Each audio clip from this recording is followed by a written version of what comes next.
डोंबिवलीमध्ये आगमन झाल्यानंतर पण विसर्जनाच्या एक एक मिरवणुका चालू होतील, विसर्जनाचे दिवस चालू होतील 1, 3, 5, 7, 10 या दिवसात जे विसर्जन होणार आहे त्यासाठी महानगरपालिकेचे अधिकारी, पोलीस प्रशासन आणि इतर ज्या काही एजन्सीज आहेत MSEB वगैरे त्या सगळ्यांनी इथं त्याची व्यवस्था केलेली आहे। ती व्यवस्था पाहण्यासाठी आज आम्ही इकडे आलेलो आहे। आणि आपण जर बघत असाल इथे तर एक शेजारी तलावाचं काम चालू आहे अजूनही, ते आज संपेल संध्याकाळपर्यंत, ज्याच्यामध्ये 6 फुटाच्या खालच्या मिरवणूक ज्या मूर्त्या आहेत त्यांचं विसर्जन होणार आहे।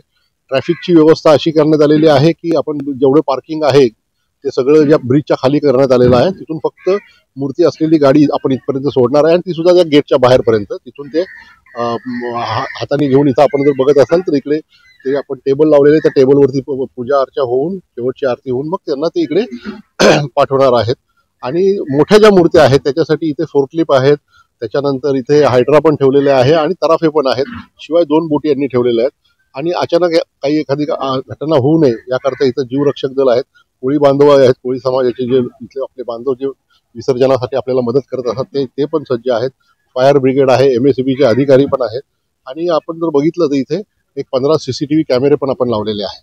आता ह्या सगळ्या ज्या काही आपण योजना केलेल्या आहेत महानगरपालिकेच्या मदतीने, तर असा विचार आमचा नक्की आहे की इकडे कुठल्याही परिस्थितीमध्ये कुठलाही अनुचित प्रकार होणार नाही यासाठी सगळे प्रशासन प्रयत्नशील आहे। आमचा पोलीस बंदोबस्त सुद्धा त्यांच्याबरोबर आम्ही लावलेला आहे, त्या सगळ्यांचं ब्रीफिंग पण झालेलं आहे। आणि आम्ही आमच्या माननीय CP सरांच्या आदेशानुसार जे आम्ही दत्तक योजना जी केलेली आहे की प्रत्येक गणपती मंडळाला आमचा एक अधिकारी कर्मचारी त्यांच्याबरोबर दिलेला आहे, जो पुढचे 10 दिवस त्यांच्या मंडळाच्या कार्यकर्त्यांबरोबर राहणार आहे आणि तेच त्याला त्याच्या ड्युटीज काय त्याचं एक पत्रक पण देण्यात आलेलं आहे। आणि ह्या सगळ्या गोष्टी बघितल्यानंतर येणारा गणेशोत्सव अतिशय आनंददायक आणि उत्साहात साजरा होईल, त्याचं विसर्जन सुद्धा चांगल्या पद्धतीने होईल अशी मला खात्री वाटते आहे।